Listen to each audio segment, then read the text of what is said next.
ماشاء اللہ لا حول ولا قوۃ الا باللہ العلی العظیم رب اشرح لی صدری ویسر لی امری واحلل عقدۃ من لسانی یفقہوا قولی اعوذ باللہ من الشیطان الرجیم بسم اللہ الرحمن الرحیم بلند صلوات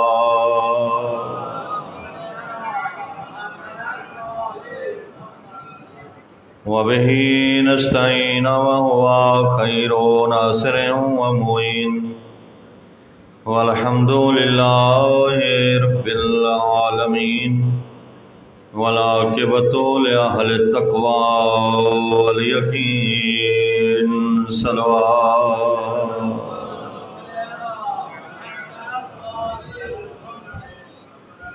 الصلاۃ والسلام علی اشرف الانبیاء والمرسلین سیدنا و نبینا و شفیع ذنوبنا و طبیب قلوبنا و مولانا بالقاسم محمد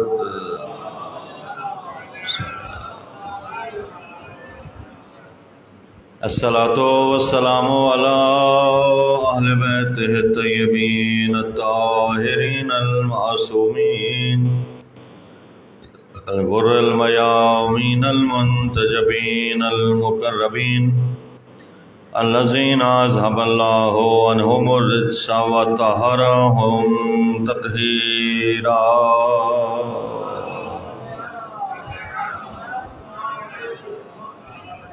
ورحمۃ اللہ علی احبابہم واصحابہم وموالیہم وشیعتہم اجمعین ولعنۃ اللہ علی اعدائہم ملعونین من یوم عداوتہم الی ابد الآبدین اما بعد فقد قال رسول اللہ صلی اللہ علیہ وآلہ وسلم انا للحسین علیہ السلام محبتا مکنونتا فی قلوب المؤمنین صلوات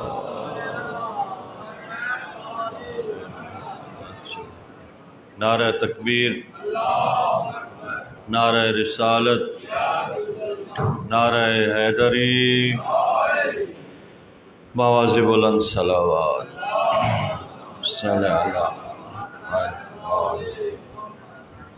محترم و معزز سامعین، احباب دانش، احباب ایمان، سرکار دو عالم کا ارشاد ہے کہ بے شک حسین علیہ السلام کی محبت مومنوں کے دلوں میں چھپی ہوئی ہے۔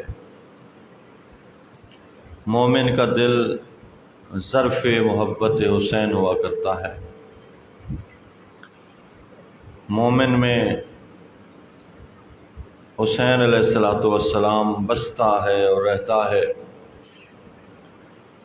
اور جس دل میں حسین ہوتا ہے اس دل میں یزیدیت نہیں ہوتی، غلط سوچ، غلط ارادے اور گمراہیوں کی طرف دل کا مائل ہونا اس دل میں نہیں ہوتا کہ جس دل میں حسین بستا ہے۔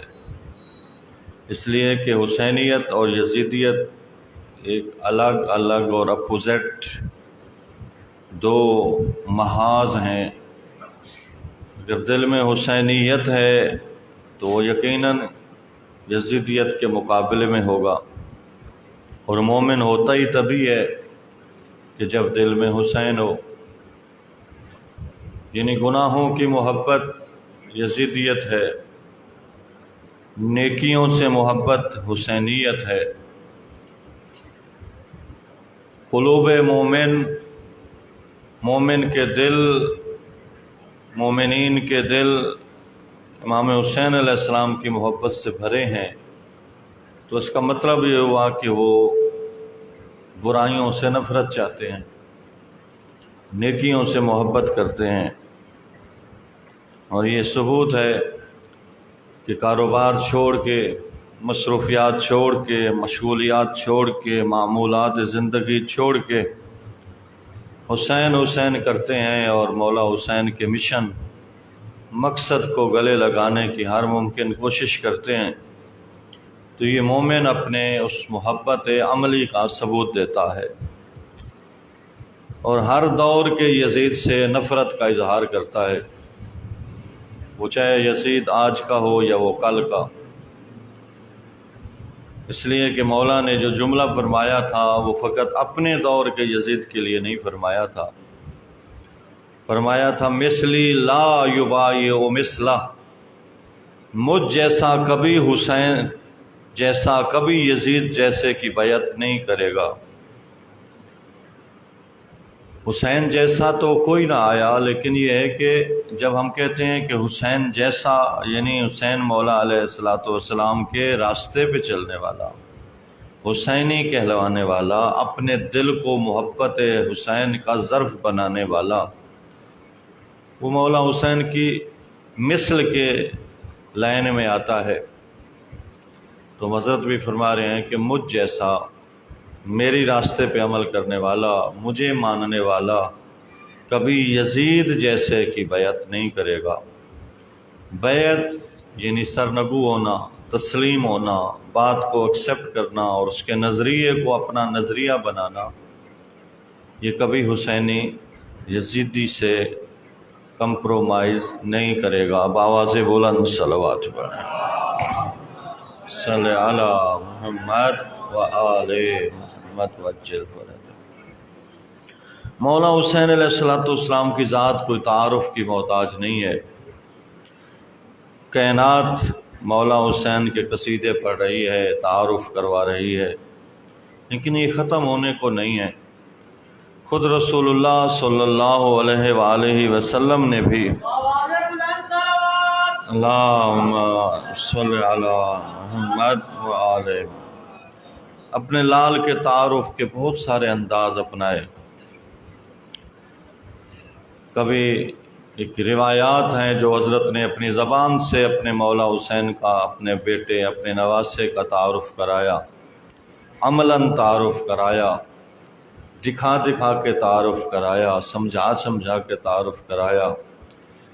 ایسے ایسے بیانات کہ جو واقعاً افضل ترین اعمال ہیں وہ کر کے دکھایا کہ میرا حسین اتنا اعلیٰ اور افضل ہے۔ اور کوئی تمام حجت کی بات کو باقی نہ رکھا کہ کل کوئی یہ نہ کہے کہ میں جانتا ہی نہیں تھا کہ حسین کس عظمت کا مالک ہے۔ خود رسول اکرم صلی اللہ علیہ وآلہ وسلم کا صلی اللہ علیہ ولادت باسعادت سید الشہداء مولا کے موقع پر جو انداز ہے وہ بتا رہا ہے کہ شہزادے سے کتنی محبت کرتے ہیں، اور پھر لوگوں کو کیا سمجھا رہے ہیں کہ یہ میرے، ویسے تو بچے ہوتے ہیں اور بچوں سے پیار ایک فطرت ہے، لیکن مولا سید و رسول ان بچوں سے جو محبت کا اظہار کر رہے تھے اور جو جملے ان میں فرما رہے تھے، ان میں بڑے بڑے بھی ان فضائل تک نہ جا پہنچے۔ جیسے حضرت نے فرمایا تھا دائی سے کہ جب میرا حسین دنیا پہ آئے تو مجھے جلدی بتانا، اور پھر اتنا جلدی پہنچے 3 شعبان کو کہ بی بی ام ایمن کہنے لگی کہ ابھی تو ہم نے بچے کو غسل نہیں دیا۔ حضرت نے طلب کیا نا کہ میرا بچہ جو دنیا پہ آ گیا ہے تو مجھے دو، تو بی بی نے کہا کہ ابھی غسل نہیں دیا، جو غسل ولادت ہوتا ہے، تو کہ غسل دے کے نہلا کے ہم آپ کو دیں۔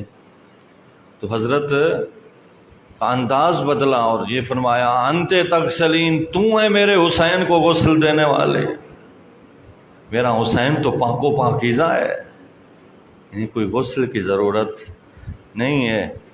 اور جو ولادت باسعادت کے وقت فرش آئے تھے یا پانی آیا تھا وہ سارا جنت کا تھا، اور حوران جنت آئی تھیں، بڑی خواتین جو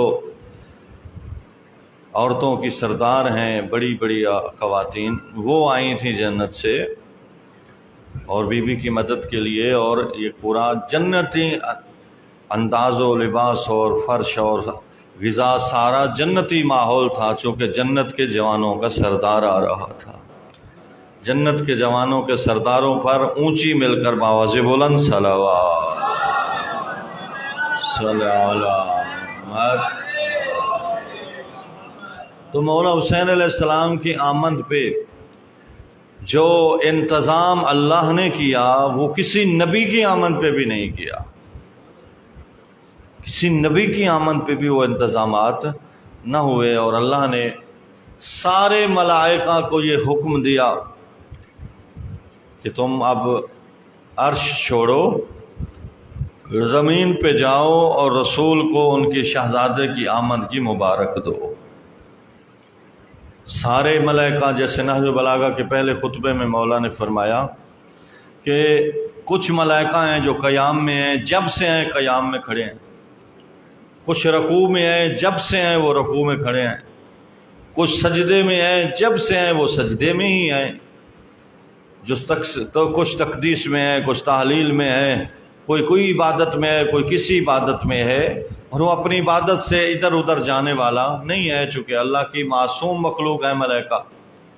ہم ادھر ادھر بھاگ جاتے ہیں اور اپنی مرضی کے مطابق عمل کر گزرتے ہیں، لیکن ملائکہ اپنی مرضی نہیں چلاتے۔ خود قرآن فرماتا ہے لا یسبقونہ بالقول، ملائکہ اللہ کے قول سے سبقت نہیں فرماتے، جو اللہ فرماتا ہے وہی کرتے نظر آتے ہیں۔ لا یامرون وہم بامرہ یعملون، جو ان کو آرڈر دیا جاتا ہے اسی کے مطابق وہ عمل کرتے ہیں۔ یفعلون ما یؤمرون، وہ کرتے ہیں جس کا انہیں آرڈر ہوتا ہے۔ تو لہٰذا ملائکہ اپنی اپنی ڈیوٹی میں ہیں اور کچھ ادھر ادھر جانے والے نہیں ہیں۔ تو سارے ملائکہ، اللہ نے فرمایا کہ آج قیام چھوڑو، رکوع چھوڑو، تسبیح چھوڑو، تقدیس چھوڑو، جس عبادت میں ہو آج وہ چھوڑو، زمین پہ جاؤ، اللہ میں نے رسول کی شہزادی کو حسین جیسا لال عطا کیا ہے، مبارک پیش کرو۔ سارے ملائکہ زمین پہ اتر رہے، اور راستے میں اتر رہے تھے کہ ایک فرشتہ جس کے پر و بال گر گئے تھے کسی ترک اولیٰ کی وجہ سے، وہ پڑا ہوا تھا۔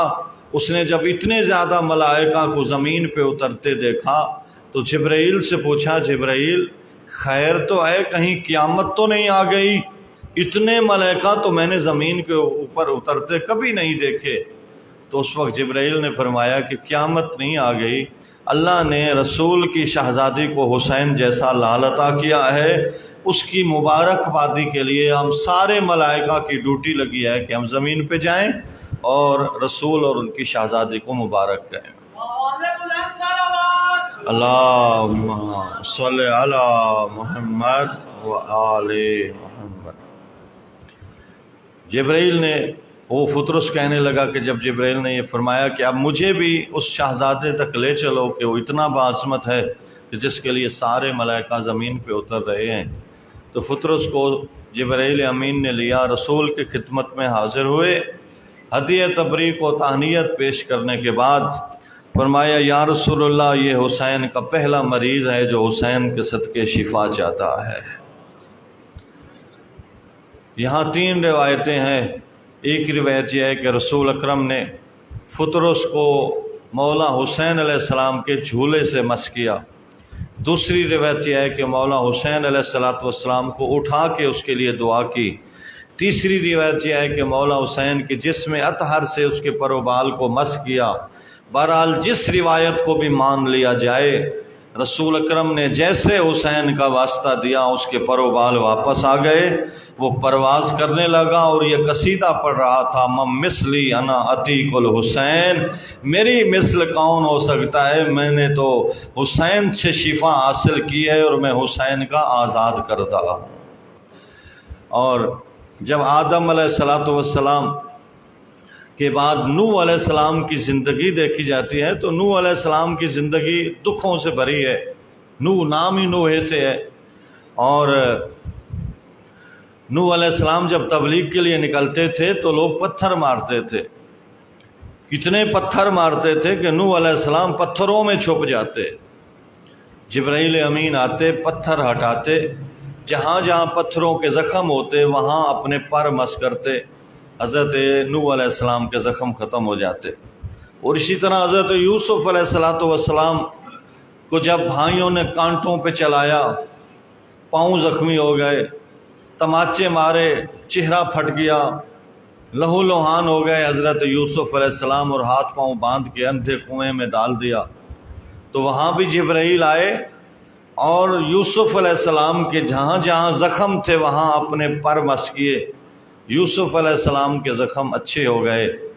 تو ان دو واقعات سے ہمیں یہ سمجھ آتی ہے کہ جب کوئی نبی، جب کوئی رسول زخمی ہوتا ہے تو ان کی شفا یابی کے لیے اللہ ملائکہ کو بھیجتا ہے کہ جاؤ اپنے پر مس کرو اور یہ زخم ختم ہو جائیں، لیکن جب ملائکہ کے پر گرتے ہیں تو حسین کا جھولا کام آتا ہے۔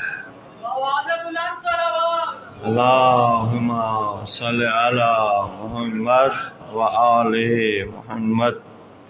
مولا حسین علیہ السلام اور مولا حسن مجتبیٰ یہ دو بعظمت ترین شخصیتیں اور ہستیاں ہیں، اگرچہ کہ زہری رسول کی زندگی میں بچپن میں تھے، لیکن بچپن اتنا رسول نے بڑھا کے اور بلند کر کے بتایا کہ بڑے بڑے بزرگوں کے سامنے بھی حضرت کی اور ان دو شہزادوں کی عظمت روز روشن سے بھی زیادہ واضح سے واضح تر ہوتی گئی۔ حضرت دونوں شہزادوں کو گودی میں بٹھاتے اور اللہ کو مخاطب کر کے فرماتے، اللہم انی احبہما واحب من یحبہما، میرا اللہ میں ان دونوں شہزادوں سے محبت کرتا ہوں اور ان سے بھی محبت کرتا ہوں جو میرے حسن و حسین سے محبت کرتے ہیں۔ یہ انداز حضرت کا، اور پھر یہ حدیث جو مشہور ترین ہے کہ ان الحسن والحسین سیدا شباب اہل الجنہ وابوہما خیر منہما، کہ حسن و حسین جنت کے جوانوں کے سردار ہیں اور ان کا بابا ان دونوں سے افضل ہے۔ یہ حدیث کوئی چھوٹی سی حدیث نہیں ہے کہ حسن و حسین، جب یہ حدیث بیان کی جا رہی تھی تو چند سال کے بچے تھے، لیکن چند سال کے بچے رسول کی نظر میں جنت کے جوان، جس میں انبیاء بھی آئیں گے، جس میں اولیاء، اوصیاء اور رسول بھی جنت کے جوان بن کے جنت میں جائیں گے، ان سب کی سرداری چند سال کے بچوں کو دی جا رہی تھی۔ اللہم صلی علی محمد وآل محمد وعجل فرجہم۔ حضرت جبرائیل امین جب رسول اکرم صلی اللہ علیہ وآلہ وسلم کی خدمت میں تشریف لاتے تو انسانی شکل میں حضرت داہیہ کلبی کی شکل میں آتے۔ جب کبھی انسانی شکل میں آتے تو داہیہ ایک صحابی تھے، کلب قبیلے سے ان کا تعلق تھا، خوبصورت تھے، تاجر تھے، ان کی شکل میں آتے تھے۔ ایک دفعہ جبرائیل امین مسجد نبوی میں آئے ہوئے تھے، وہی بیان کی جا رہی تھی کہ حسنین آ گئے اور آ کے بیٹھ گئے۔ جبرائیل امین رسول اکرم کو وہی بیان فرما رہے تھے۔ تھوڑی دیر کے بعد شہزادے اٹھے اور جبرائیل کی جیبوں میں ہاتھ ڈالنا شروع کر۔ جبرائیل نے پوچھا، یا رسول اللہ یہ شہزادے میری جیب میں ہاتھ کیوں ڈال رہے ہیں؟ وہ تو صرف شکل اپنائے ہوئے تھے، جیبیں تو خالی تھیں۔ تو فرمایا، جبرائیل تو جس شکل میں آیا بیٹھا ہے وہ کبھی جب میرے پاس آتا ہے تو خالی ہاتھ نہیں آتا، حسنین کے لیے تحفے لاتا ہے، ہو سکتا ہے آپ سے کچھ چاہتے ہوں۔ تو جبرائیل امین نے ہاتھ بڑھایا، وہ ہاتھ جنت تک جا پہنچا، وہاں سے میوے لیے اور حسنین شریفین کو دیے۔ تو یہ حدیث سے پتہ چلتا ہے کہ یہ دو حالتوں سے خالی نہیں ہے، یا تو حسنین شریفین کے صدقے جبرائیل کا ہاتھ اتنا بڑھا کہ جنت تک جا پہنچا، یا جنت ان شہزادوں کے صدقے میں اتنے قریب آئی کہ جبرائیل نے ہاتھ سے وہاں سے پھل لے لیے۔ تو جنت ان شہزادوں کے قریب آتی ہے، اس لیے کہ جنت کے یہ سردار ہیں، اور جبرائیل امین نے وہاں سے 5 قسم کے پھل لیے جو ان شہزادوں کو دیے۔ اور ایک دفعہ حضرت مسجد نبوی میں بیٹھے تھے اور صحابہ مسجد میں موجود تھے، مسجد نبوی صحابہ سے چھلک رہی تھی۔ دیکھا کہ ایک شکاری ہے جس کے ہاتھ میں ایک ہرنی کا بچہ ہے، اور وہ ہرنی کا بچہ لے کے رسول کی خدمت میں پہنچا اور کہنے لگا کہ یا رسول اللہ، یہ بچہ میں آپ کو ہدیہ کرنا چاہتا ہوں۔ تو پہلو میں امام حسن مجتبیٰ بیٹھے تھے، رسول اکرم نے وہ ہرنی کا بچہ لے کے حضرت حسن مجتبیٰ علیہ السلام کو دیا اور فرمایا کہ جاؤ، یہ آپ کا اور آپ کے بھائی حسین کا ہے۔ تو امام حسن علیہ السلام کو جب ہرنی کا بچہ ملا تو بڑے خوش ہوئے اور گھر کی طرف لپکے تک کہ میں اپنے بھائی حسین کو بتاؤں کہ آج نانے نے ہرنی کا بچہ دیا ہے۔ تو راستے میں ہی مولا حسین علیہ السلام مل گئے، کوئی فاصلہ تو تھا نہیں گھر اور مسجد کے درمیان۔ تو امام حسن مجتبیٰ نے فرمایا بھائی آج ہمیں نانا نے ہرنی کا بچہ دیا ہے۔ تو امام حسین علیہ السلام نے فرمایا بھائی آؤ واپس نانا کے پاس چلتے ہیں۔ ہرنی کا بچہ لے کے دونوں شہزادے مسجد نبوی میں نانا کے پاس پہنچ گئے، اور امام حسین علیہ السلام نانا سے لپٹ گئے اور یہ فرمایا کہ نانا مجھے تو ہرنی کا اور بچہ چاہیے۔ رسول اکرم نے فرمایا بیٹے یہ ہرنی کا بچہ میرے پاس ایک ہی تھا اور یہ تم دونوں کا ہے، یہ فقط حسن کا نہیں ہے، یہ تم دونوں کا ہے۔ لیکن امام حسین علیہ السلام کا اصرار بڑھا، نانا سے لپٹ گئے اور کہنے لگے نانا مجھے تو ہرنی کا اور بچہ چاہیے۔ رسول پیار کرتے ہیں، شفقت سے سمجھاتے ہیں کہ بیٹا ایک ہی ہرنی کا بچہ ہے، لیکن حسین کا اصرار بڑھتا چلا جا رہا ہے کہ نہیں مجھے تو اور بچہ چاہیے۔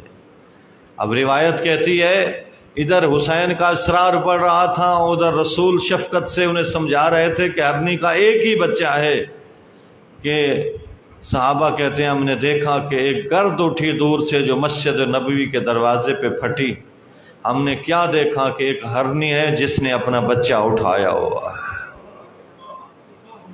ایک ہرنی ہے جس نے اپنا بچہ اٹھایا ہوا ہے، اور وہ مسجد نبوی میں آ کے اپنے بچے کو رسول کی خدمت میں پیش کر دیا۔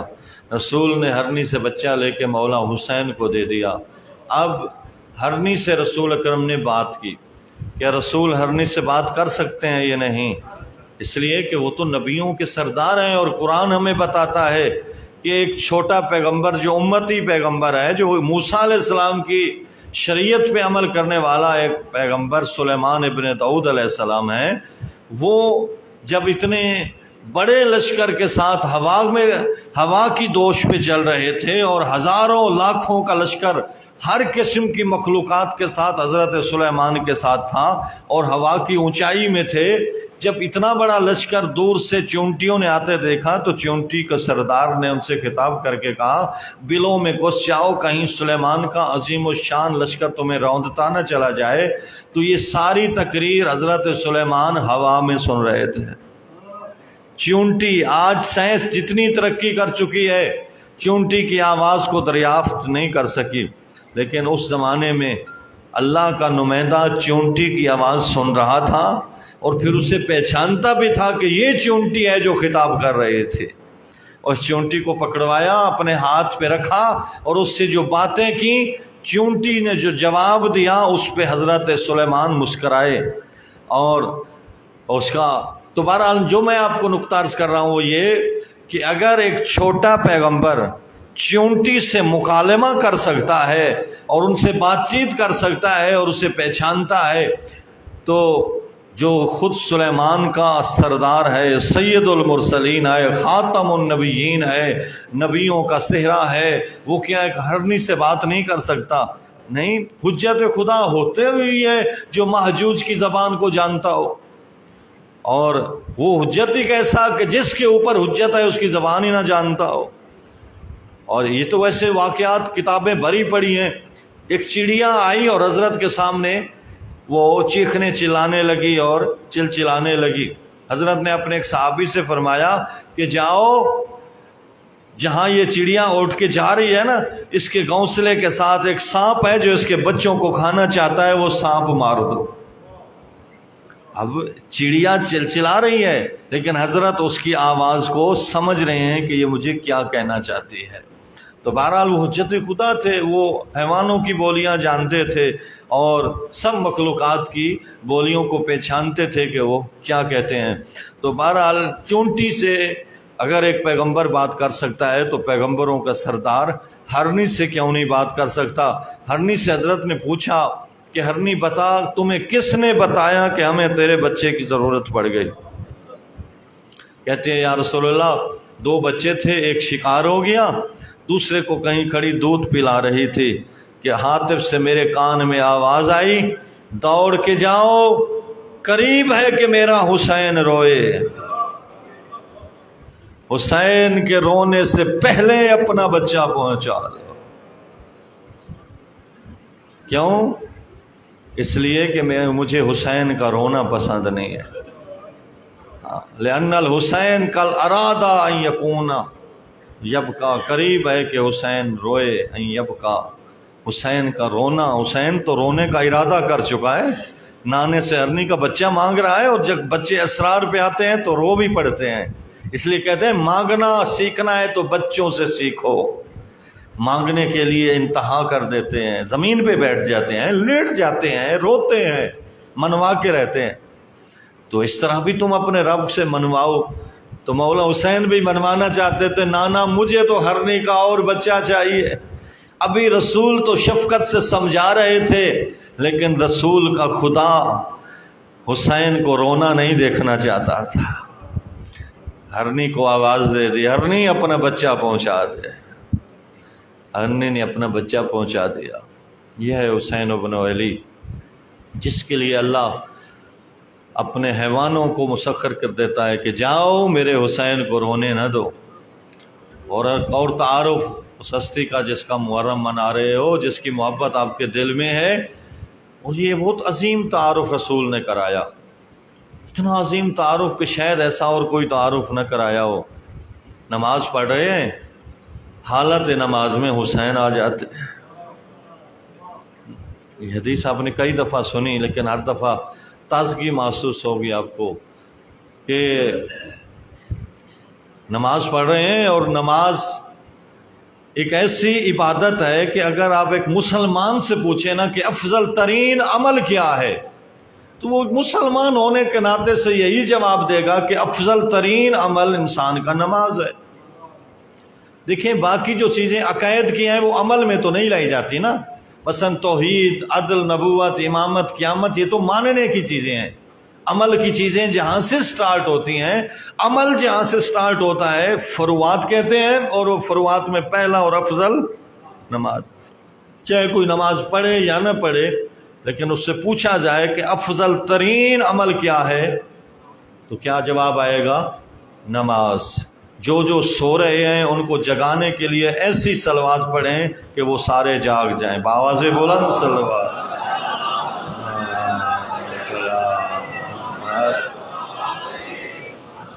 میں اللہ اکبر، یا رسول اللہ، یا اللہم صلی علی محمد۔ سونا تو مجھے چاہیے کہ میں 2 بجے تو سوتا ہوں رات کو، اور رات کو سفر۔ تو بہرحال بندہ جب ذکر اہل بیت میں آئے تو کوشش کرے کہ وہ بہرحال آپ کی حاضری بھی، چاہے آپ سو کے سنیں، حاضری تو ہے نا آپ کی، تو لیکن اگر حاضری اشاش بشاش ہو تو بہت اچھی بات ہے۔ تو میں عرض کر رہا تھا کہ نماز افضل ترین عمل ہے۔ نماز کا اگرچہ کہ فروع دین میں سے ہے، لیکن علماء فرماتے ہیں کہ اس کا کچھ نہ کچھ اثر اصول دین کے ساتھ بھی ملتا جلتا نظر آتا ہے۔ مثلا اصول دین کو ماننا ہوتا ہے، انہیں تسلیم کرنا ہوتا ہے۔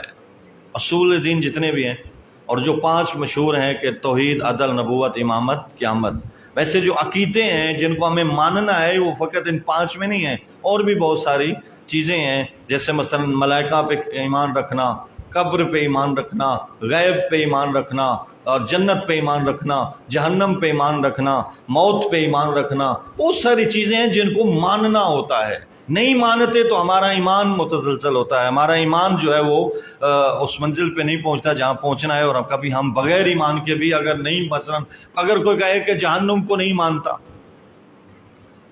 جہنم کا اگر کوئی انکار کر دے تو وہ اس کا اسلام خطرے میں ہو جائے گا۔ اسی طرح مطلب جو ہمارے عقائد ہیں، کوئی ملائکہ کو نہیں کہے کہ میں ملائکہ کو نہیں مانتا، میں کتب سماویہ کو نہیں مانتا، میں ما سلف انبیاء کو نہیں مانتا، نہیں، جن جن چیزوں کا ہمیں ماننے کا حکم دیا گیا ہے اور کہا گیا ہے وہ عقیدے ہیں، اور عقیدہ گہری اور پکی گرا ہوتی ہے کہ جو پھر چھوٹنے کھولنے نہ پائے، یعنی جو آپ کا عقیدہ ہے وہ پکا ہونا چاہیے۔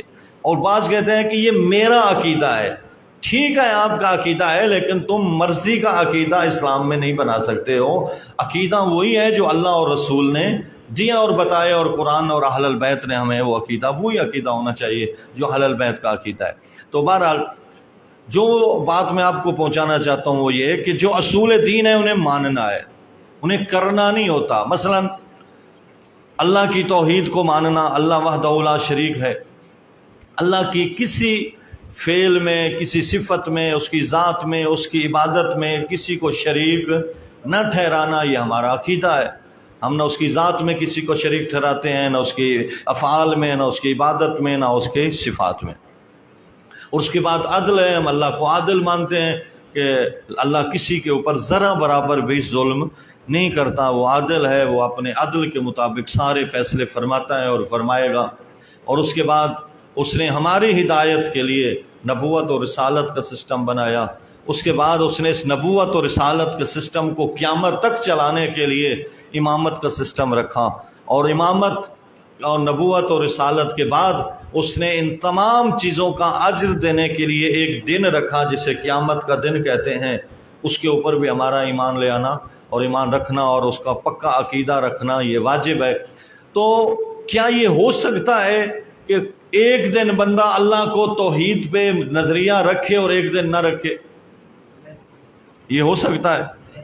ایک دن اللہ مانے دوسرے دن نہ مانے، ایک سال اللہ مانے دوسرے سال نہ مانے، ایک سال رسول کی رسالت کو مانے دوسرے سال نہ مانے، ایک سال امامت مانے دوسرے سال نہ مانے، ایک ہفتہ مانے قیامت کو دوسرے ہفتے نہ مانے؟ کیا ایسا کوئی ہو سکتا ہے، یا کوئی ایسا مثال تمہیں نظر آتی ہے کہ کچھ دن کچھ عرصے کے لیے مانا جائے اور کچھ عرصے کے لیے نہ مانا جائے؟ اصول دین میں ایسا نہیں چلتا۔ اسے جب سے آپ سمجھدار ہوئے ہیں آپ کو ان پہ نظریہ پکا یقین رکھنا ہے اور اس یقین کو قبر تک لے جانا ہے۔ یہ ہے نا اصول دین کے اوپر۔ تو فروع دین میں ایسا نہیں ہے۔ مثلا روزہ، اب کیا ہر روز روزہ ہوتا ہے؟ سال میں ایک مہینہ، وہ بھی اگر آپ مریض ہیں تو چھٹی ہے، بوڑھے ہیں تو چھٹی ہے، عورتیں حاملہ ہیں تو چھٹی ہے، دودھ پلا رہی ہیں تو چھٹی ہے، سفر پہ آئیں تو چھٹی ہے، بعد میں رکھ لینا، وہ بھی مطلب وہاں بھی۔ اور اسی طرح روزے کے بعد حج آتی ہے، حج بھی سال میں ایک دفعہ، زندگی میں ایک دفعہ، وہ بھی تب جب آنے جانے کا خرچہ باقی شرائط اس کے ہاں موجود ہوں، وہ بھی ایک دفعہ کا عمل ہے۔ اس کے بعد کیا ہے؟ زکوٰۃ، وہ بھی 9 چیزوں پر ہے، 9 چیزوں میں ہمارے پاس فقط ایک ہے۔ جس زکوٰۃ سے ہم بھاگتے ہیں اور زکوٰۃ دینے کے لیے متوجہ نہیں ہوتے، فقط ایک چیز ہے۔ ویسے تو 9 چیزوں پہ زکوٰۃ واجب ہے، لیکن ہمارے پاس ان 9 چیزوں میں ہے ہی نہیں کوئی چیز، تو زکوٰۃ کا مثلا بھیڑ بکریاں ہمارے پاس نہیں ہیں، ہوں بھی صحیح تو جو آج کل کا ماحول ہے، جو شرط شریعت نے بتائی کہ وہ سائمہ ہوں، سائمہ یعنی مفت چرتی پھرتی ہوں، اب مفت ایریے بھی نہیں رہے، وہ چراگاہیں نہیں رہیں کہ جہاں وہ ہوں، بہرحال وہ بھیڑ بکریاں کا وہ انداز بھی نہیں رہا۔ سونا چاندی ہے، سونا چاندی بھی نقدی میں آتا ہے، اور سونا چاندی اس پہ زکوٰۃ ہے کہ دو سونا چاندی سکے کی شکل میں ہو اور کرنسی میں چل رہا ہو، اور یہ شاید پوری دنیا میں نہیں چل رہا، زکوٰۃ سونے چاندی پہ بھی نہ رہی۔ اور باقی رہا اونٹ گائے، ان پہ بھی وہی شرط ہے جو بھیڑ بکری پہ ہے۔ اور باقی یہ کھجوریں ہمارے پاس اتنی ہوتی نہیں ہیں، کشمش وہ بھی ہمارے پاس اتنی ہوتی نہیں ہے، اور جو وہ بھی ہمارے پاس اتنے نہیں ہوتے۔ تو ایک ہی چیز بچتی ہے، وہ ہے گندم۔ چونکہ ہمارے علاقے میں گندم زیادہ ہوتی ہے، اور گندم بھی تب ہے جب میں گندم کاشت کروں، جب گندم کاشت کروں، اور کاشت اگر تھوڑی سی کرتا ہوں اور وہ 20 من تک جاتی ہے، 21 من تک ہوتی نہیں، پھر بھی زکوٰۃ نہیں ہے۔ 21 من ہو تبھی میرے اوپر، اس میں بھی ہے کہ 21 من اگر تم اپنے پانی سے ٹیوب ویل سے اسے پلا رہا ہے تو 20واں حصہ ہے، اگر اللہ اسے پلا رہا ہے بارشوں سے، سیلاب سے، پانی ایسے اسے فری پانی آ جاتا تو پھر 10واں حصہ ہے۔ تو بہرحال یہ بہت آسانیاں ہیں، اور زکوٰۃ سال کے بعد ایک دفعہ ہوتی ہے۔ اور اگر مال تجارت میں احتیاط کی بنا پر جیسے زکوٰۃ ہے، تو مال تجارت تاجر تو یہاں موجود ہیں بہرحال، تو وہ مال تجارت بھی کچھ شرائط کے تحت، 4-5 شرائط ہیں، ان شرائط کے ساتھ سال میں ایک دفعہ 40واں حصہ ہوتی ہے۔ تو لہٰذا زکوٰۃ بھی، وہ بھی ہر روز نہیں ہوتی، وہ بھی سال میں ایک دفعہ اگر مال ہو تو، اور وہ شرائط ہوں تو۔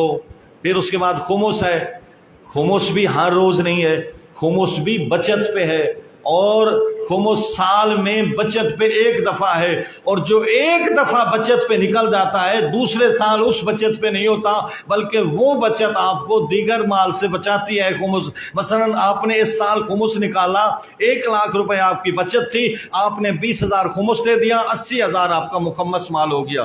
اگلے سال جب آپ مال دیکھیں گے تو پہلے 80,000 کو علیحدہ کریں گے، کھائیں پئیں، سارا سال خرچ کریں، جو آپ کی حیثیت ہے، مرضی سے زیارت پہ جائیں، حج پہ جائیں، شادی کریں، کپڑے پہنیں، گھر کا سامان لیں، جو بھی آپ کی ضروریات ہے، گاڑی لیں، جو بھی آپ کی گھر بنائیں، جو آپ کی ضرورت ہے اسے آپ اس کو استعمال کریں، اپنا مال اپنی آمدنی اس پہ لگائیں۔ سال کے بعد چیک کریں کہ وہ جو پچھلے سال میرا 1 لاکھ بچا تھا، 20,000 میں نے دے دیا تھا، باقی 80,000 میری بچت تھی، وہ 80,000 پڑا ہے یا نہیں؟ اگر 80,000 سے کم ہے تو خمس ہے ہی نہیں،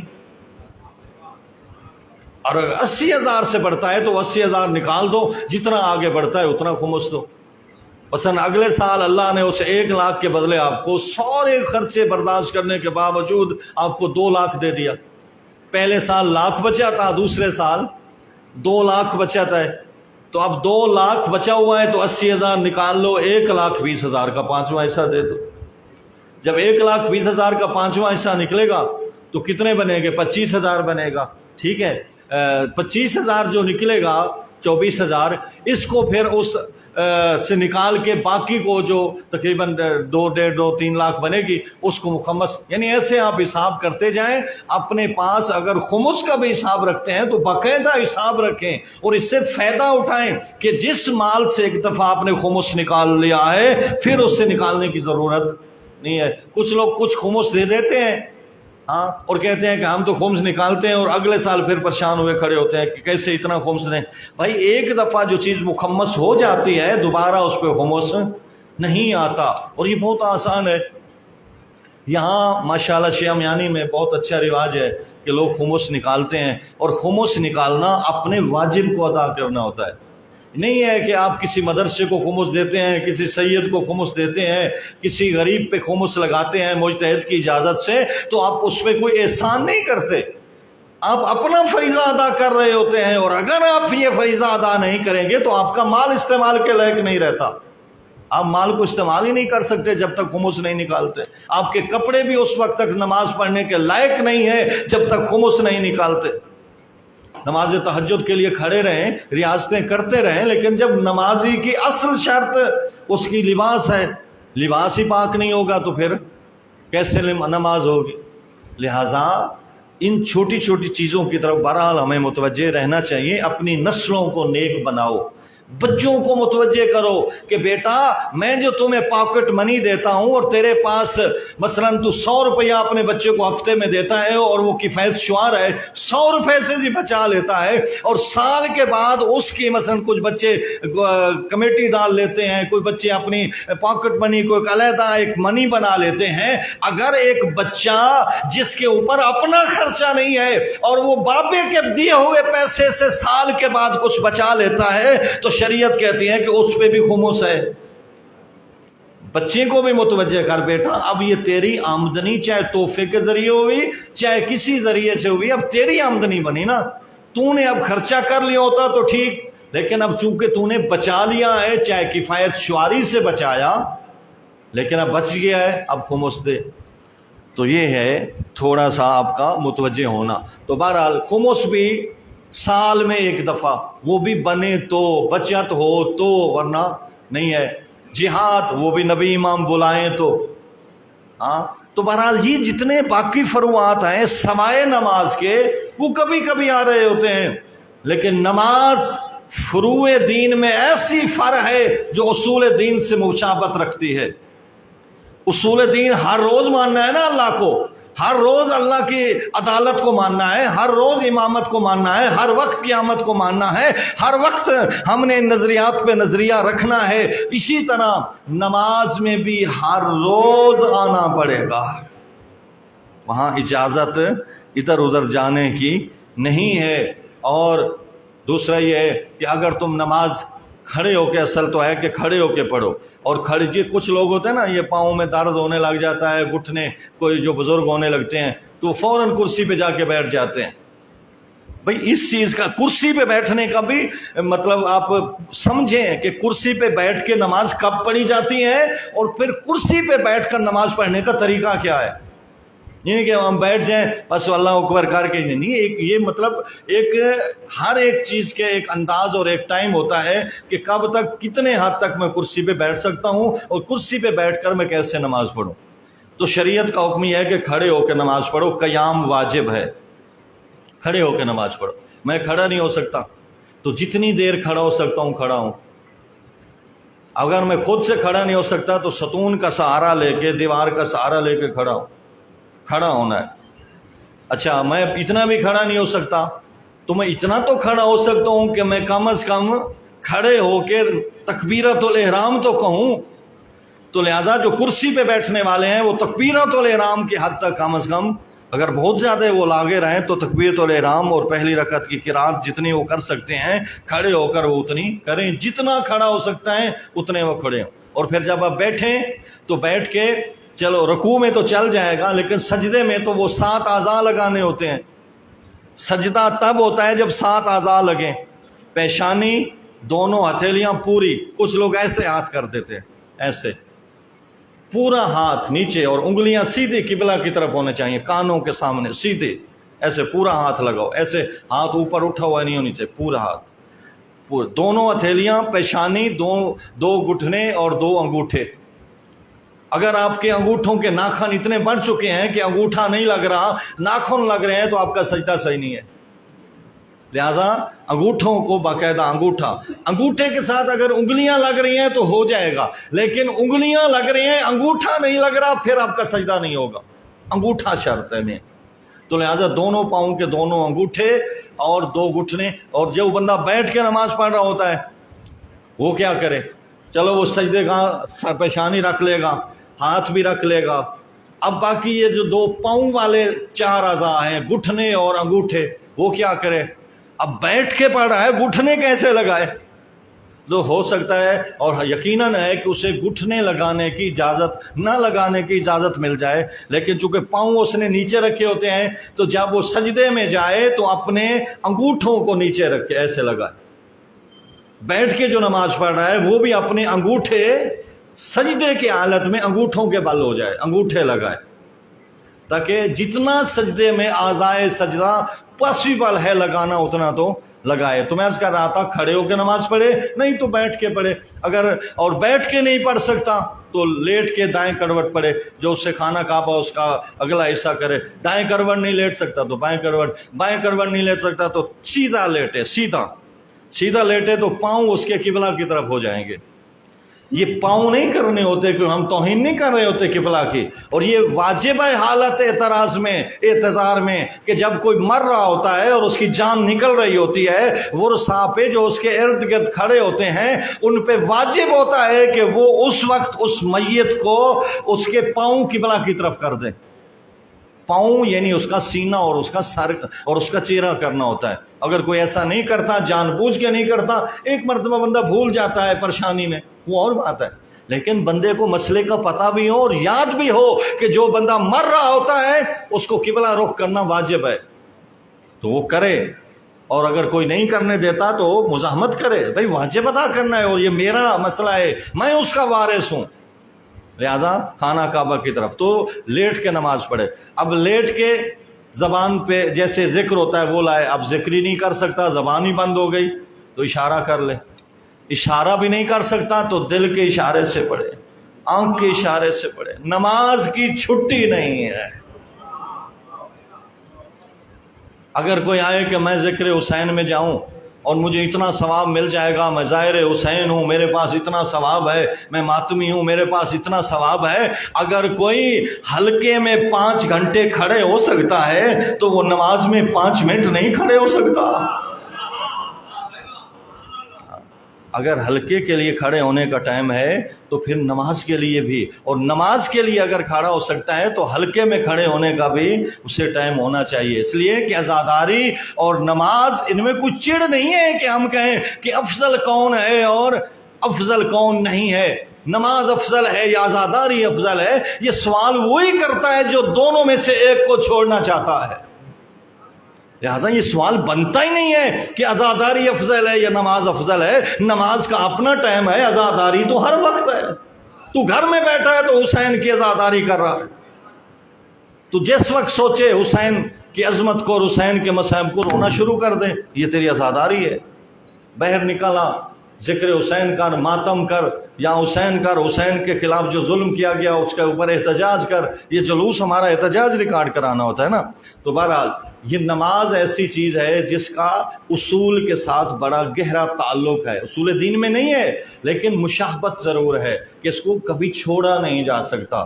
اور نماز جیسے اور احکامات، مثلا اور جیسے روزہ ہے، حج ہے، وہاں دوسری باتیں آ جاتی ہیں، لیکن نماز میں کوئی دوسری بات نہیں ہے، تمہیں خود ہی پڑھنا ہے اور تمہیں جس حالت میں ہو پڑھو۔ کپڑے نجس ہیں، کچھ لوگ جی ہم سفر میں چل رہے تھے ہمارے کپڑے نجس ہو گئے لہذا نماز چھوڑ دی، گاڑی نہیں رکی نماز چھوڑ دی، نہ رکے، جس حالت میں بیٹھے ہو پڑھو، نجس لباس میں ہو تو پڑھو۔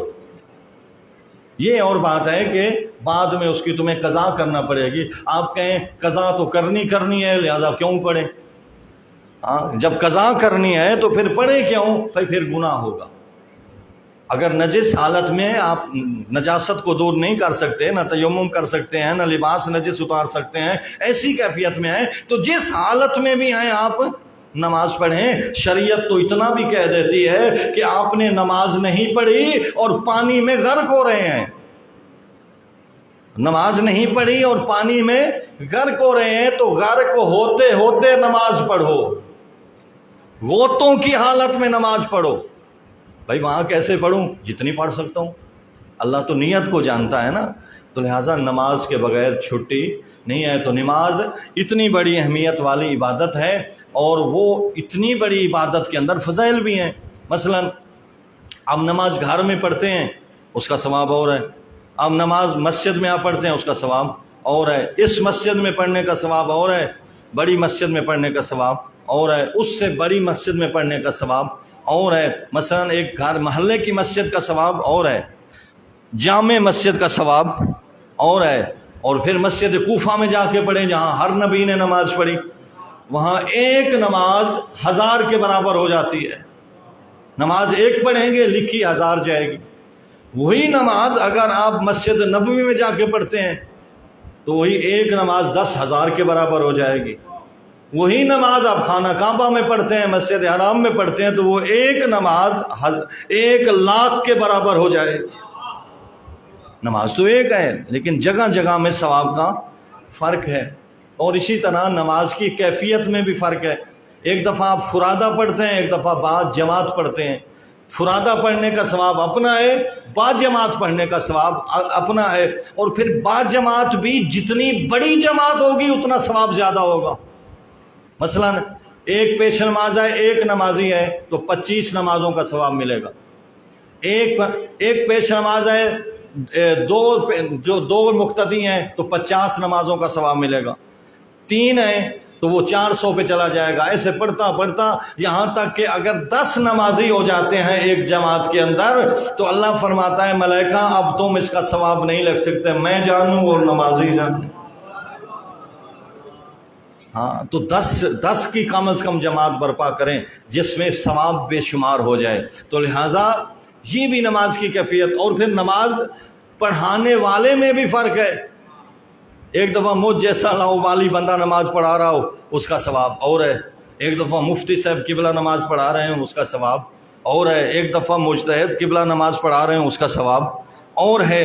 ایک دفعہ نبی نماز پڑھا رہا ہو، امام نماز پڑھا رہا ہو، اس کا ثواب اور ہے. اور پھر پیش نمازوں کی کیفیت میں بھی فرق ہے. ایک دفعہ سید پیش نماز ہے اس کا ثواب اور ہے، باقاعدہ روایات ہیں. ایک دفعہ خوبصورت بھی ہے، سید بھی ہے، نیک بھی ہے، عالم بھی ہے، اس کا ثواب اور ہے. اور یہاں تک کی کیفیات ہیں. اور بہرحال اس میں ہمیں متوجہ ہونا چاہیے کہ پیش نماز کی اہمیت کتنی ہے کہ اس کی شخصیت سے نماز کے ثواب میں فرق پڑ رہا ہوتا ہے. جتنی بڑی شخصیت کا، جتنے بڑے تقوی کا، جتنے بڑے علم کا مالک ہوگا اتنا اس کی نماز کا معراج اور بڑھتا چلا جائے گا. دیکھیں نماز کی کیفیت میں ہے نا کہ مثلا ایک دفعہ 2 یا 1 اونٹ تھا. حضرت نے فرمایا میں یہ اسے دوں گا جو میرے سامنے ایسی نماز پڑھے جس میں کوئی سوچ بچار نہ ہو، کوئی کسی کا خیال ہی نہ ہو. اب حضرت کے سامنے صحابی نماز پڑھنے لگ گئے. جو نماز پڑھتا حضرت فرماتے تو یہ سوچ رہا ہوتا تھا. ہر کوئی فیل. پاس کس نے ہونا تھا پتہ ہے نا آپ کو؟ اس نے ہونا تھا جس کی محبت کی ٹھنڈک آپ کے دلوں میں موجود ہے.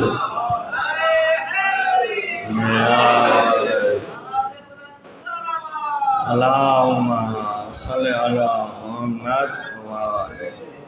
مولا علی علیہ السلام آگے نماز پڑھنے لگے. نماز جب ختم ہو گئی رسول اکرم نے فرمایا یا علی آپ نے رکوع کی حالت میں غیر اللہ کی طرف خیال کیا. مولا علی مسکرانے لگے. ہاں خیال تو آیا تھا لیکن رسول اکرم نے یہ جملہ کہہ کے فل نمبر دے دیے اے علی وہ جو رکوع کی حالت میں تیرا خیال غیر اللہ کی طرف تھا وہ بھی اللہ کے لیے تھا. کیا مولا نے سوچا تھا؟ رکوع میں یہ سوچا تھا 1 سیکنڈ کے لیے کہ یہ جو اونٹ ملیں گے نا پاس ہونے کے بعد یہ اونٹ بھی اللہ کی راہ میں دے دوں گا. سوچا تو اونٹوں کے بارے تھا لیکن وہ بھی اللہ کے لیے تھا. علی کا کوئی کام اللہ سے ہٹ کے نہیں ہے. تو ایسی نماز بنا. علی تو وہ ہیں کہ جو فولادی جسم رکھتے ہیں، تیر لگ جائے تو بڑے بڑے دلیر تیر نہیں نکال سکتے، لیکن رسول فرماتے ہیں نہ تکلیف کرو علی کو اللہ کے دربار میں جانے دو. جب علی اللہ کے دربار میں جاتا ہے تو یہ فولاد پانی پانی ہو جاتا ہے، پھر تیر بھی نکال لیا جائے تو پتہ نہیں چلے گا. تو بہرحال نماز کی کیفیت میں فرق ہے. اور خود نماز کے جہاں پڑھی جا رہی ہیں ان مساجد میں بھی فرق ہے اور مساجد کے اندر میں بھی فرق ہے. مثلا جو محراب مسجد میں کھڑا ہے، جو پہلی صف میں کھڑا ہے، جو دوسری صف میں کھڑا ہے، جو تیسری صف میں کھڑا ہے، ایک ثواب نہیں ہے. ثوابوں میں اختلاف ہے. زیادہ ثواب ہے پہلے لوگوں کا. جو محراب والا ہے اس کو اور ثواب ملتا ہے، پہلی والوں کو اور ہے. اور پہلی صف میں جو دائیں طرف کھڑے ہیں ان کا ثواب زیادہ ہے بنسبت بائیں طرف کے. اور اسی طرح پھر نماز کے اندر ارکان ہیں، ایک جیسا ہر رکن کا ثواب نہیں ہے. نماز میں سب سے افضل رکن سجدہ ہے، سب سے افضل رکن سجدہ ہے. اور جو سجدہ ایسی چیز ہے کہ جب جو بندہ سجدے میں جاتا ہے وہ اپنے اللہ کے سب سے زیادہ قریب ہو جاتا ہے. تو بس ختم کروں، یہ نماز اتنی اہمیتیں رکھتی ہے اپنے ٹائم کے حوالے سے، اپنے پڑھنے پڑھانے والے کے حوالے سے، اپنی جگہ کے حوالے سے، لباس کے حوالے سے، کیفیت کے حوالے سے، مختلف حوالوں سے نماز کی اہمیت اپنی جگہ قائم اور دائم ہے. تو دیکھ جس نماز میں حسین آیا کہاں کی فضیلتیں جمع ہو گئی. میرا آپ سے یہ سوال ہے کہ جب رسول اکرم کی پشت پہ امام حسین علیہ السلام آئے، کیا رسول اکرم کے دل میں مولا حسین کا خیال آیا ہوگا یا نہیں؟ اور وہ خود فرماتے ہیں خشوع و خضوع سے نماز پڑھو. خشوع و خضوع یعنی دنیا کی محبت سے ہٹ جاؤ. اب خیال آیا ہوگا نا بھائی رسول کے اوپر جب بچہ چڑھا حالت سجدے میں تو خیال آیا ہوگا نا. اگر خیال نہ ہوتا تو تسبیح بڑھاتے کیوں؟ تسبیح کا بڑھانا ہی بتا رہا ہے نا کہ خیال آیا کہ حسین ہیں اور ان کے احترام میں سجدہ لمبا کر رہے ہیں. انہیں اٹھا نہیں رہے, انہیں کچھ مرضی سے چڑھا ہے تو مرضی سے اترے گا. اور کس جگہ ہے؟ مسجد سب سے افضل ہے. پڑھانے والا کون ہے؟ سب سے افضل. نماز کیسی ہے؟ عبادتوں میں سب سے افضل. رکن کیسا ہے؟ سجدہ سب سے افضل. یعنی دنیا کائنات کی ساری فضیلتیں جمع ہو کے آ گئی تھیں اس نماز میں جس نماز کے سجدے میں حسین آ گیا تھا. ساری فضیلتیں اکٹھی تھیں اور پھر حسین کو ہٹایا نہیں جا رہا تھا. اگر کوئی یہ کہے کہ یا رسول اللہ آپ کو تو غیر اللہ کا خیال آ گیا ہو تو رسول کا شاید یہ جواب آئے, خبردار حسین کے بارے میں ایسا نہ سوچنا. حسین اگر رسول کی نماز میں بھی آ جائے تو رسول کی نماز کا معراج ہو جاتا ہے اور وہ نماز بڑھتی چلی جاتی ہے. اس سے پتہ چلا عزاداری اور مجلس کا ٹکراؤ کرنے والوں, مجلس اور نماز کا ٹکراؤ کرانے والوں اور سوالات کرانے والوں کہ نماز افضل ہے یا عزاداری افضل ہے, نماز پڑھیں یا عزاداری کریں. نہیں, جہاں حسین آ جاتا ہے وہاں نمازیں بڑھ جاتی ہیں, وہاں نمازیں لمبی ہو جاتی ہیں. لہذا نماز عزاداری میں اور زیادہ ہو جانے چاہیے, اس لیے کہ جب حسین آئے نا مولا رسول کی نماز میں تو نماز لمبی ہوتی چلی گئی اور 70 دفعہ پڑھ دیا سبحان ربی الاعلی و بحمدہ, سبحان ربی الاعلی و بحمدہ. لہذا نماز کو نہ چھوڑنا, نماز نہ چھوڑنا, شیعو نماز نہ چھوڑنا. اس وقت اگر کوئی بدبخت میری اس محفل میں بیٹھا ہے جس نے امام حسین علیہ السلام کی مجلس میں تو اپنے آپ کو زینت دی ہوئی ہے لیکن مصلح عبادت کی عادت نہیں ہے, تو اسے سوچنا چاہیے کہ وہی حسین بھی تمہیں یہ فرمائے گا نا, تو مجھے رونے تو آیا ہے لیکن میں نے جس حالت میں اپنا سر دیا اسے تو نے یاد نہ رکھا. ہاں, نماز نہ بولنا. اگرچہ کہ شیعہ میانی میں سارے نمازی ہیں لیکن ہو سکتا ہے کوئی نماز چھوڑنے میں سستی کر جاتا ہو, صبح کی بالخصوص سستیاں ہوتی ہیں.